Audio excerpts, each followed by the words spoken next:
Sonra Təlli Zeynəbiyyəyə qədər İmam Hüseyin xanım Zeynəblə bərabər hərəkət elədi.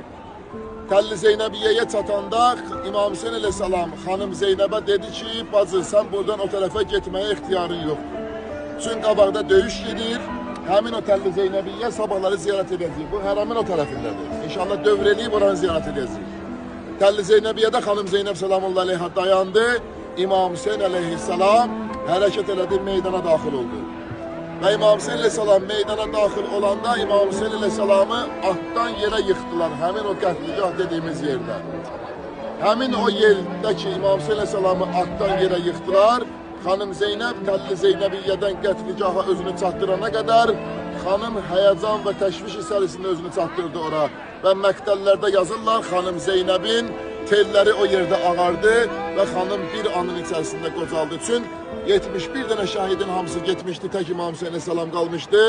İmam Hüseyin əleyhissalam da gedəndən sonra xanım Zeynəb demək olar ki, tək qaldı, köməksiz qaldı.